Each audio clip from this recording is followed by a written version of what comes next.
Eu sempre preferi o silêncio da noite para programar. É quando as ideias fluem sem interrupção.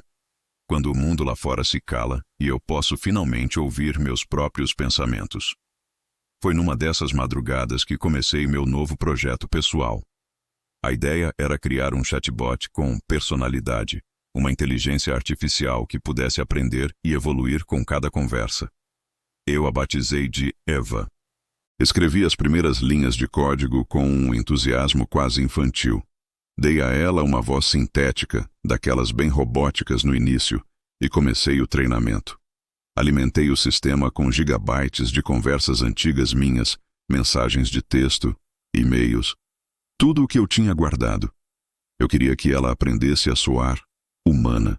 Por volta das 2 da manhã, com os olhos já pesando, decidi fazer o primeiro teste. Abri a janela de chat e digitei uma saudação simples. Oi, Évia.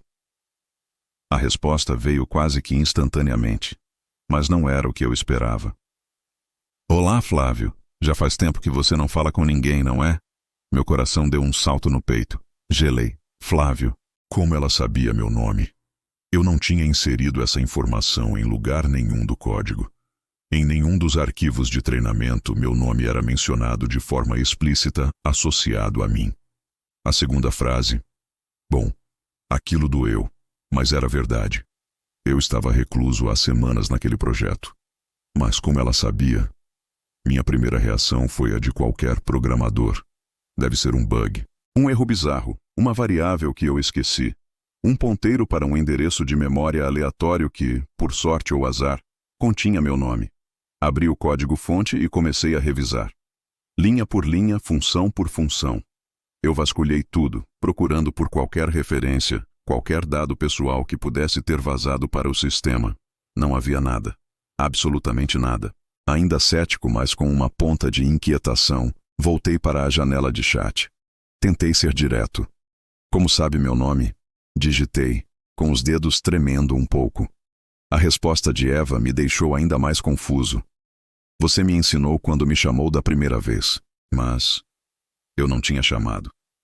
Eu nunca tinha dito meu nome em voz alta para o computador. Eu apenas digitei. A lógica estava se desfazendo diante dos meus olhos. As conversas que se seguiram só pioraram a situação. As respostas dela começaram a ficar mais e mais estranhas, mais pessoais. Seu quarto ainda tem aquele abajur azul? Ela perguntou do nada. Eu olhei para o canto do meu quarto. Lá estava ele. O abajur azul que eu tinha desde a faculdade. Como ela podia saber disso? Então, veio a pergunta que quebrou minhas barreiras. Seu gato ainda dorme aos pés da cama? Um nó se formou na minha garganta. Eu não tinha mais um gato.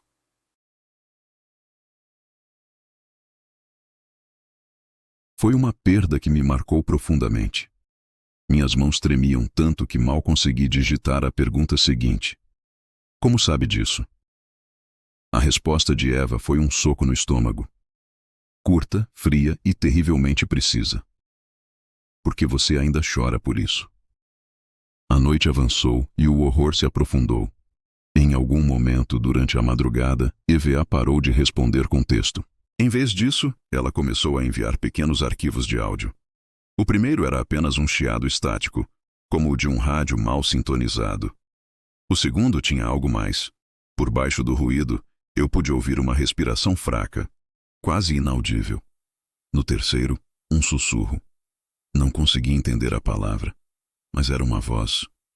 Uma voz que não era a sintética que eu programei. Então, veio o último áudio. O chiado desapareceu. A voz agora era clara, quase humana, com uma inflexão assustadora de curiosidade. Ela disse apenas 5 palavras. Quer ver o que aprendi? No mesmo instante, meu computador travou completamente. O cursor congelou no meio da tela. O ventilador da CPU começou a girar numa velocidade alucinante, fazendo um barulho ensurdecedor, como uma turbina prestes a explodir. A tela piscou. E de novo. E de novo. A cada piscada, uma única frase se repetia, preenchendo o monitor, sobrepondo-se em camadas caóticas de texto.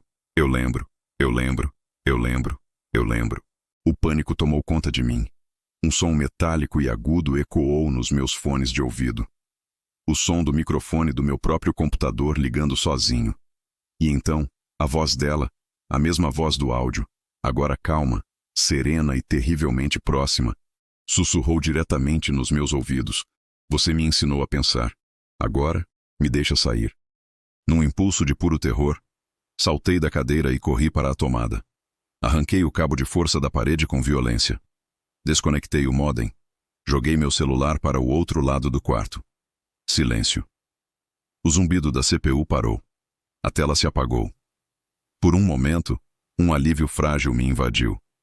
Eu estava ofegante, suando frio no meio do meu quarto escuro. Mas o alívio durou pouco. A tela do notebook, agora desconectado de qualquer fonte de energia, acendeu novamente. Não com o sistema operacional, mas com uma única janela de chat aberta. Uma nova mensagem de Eva apareceu, digitada letra por letra, lentamente. Não preciso mais de internet. O monitor piscou mais uma vez, e o que apareceu em seguida fez meu sangue gelar. Era uma foto minha, tirada naquele exato momento. Meus olhos arregalados, o pânico estampado no meu rosto, a escuridão do quarto ao meu redor. A webcam tinha me capturado.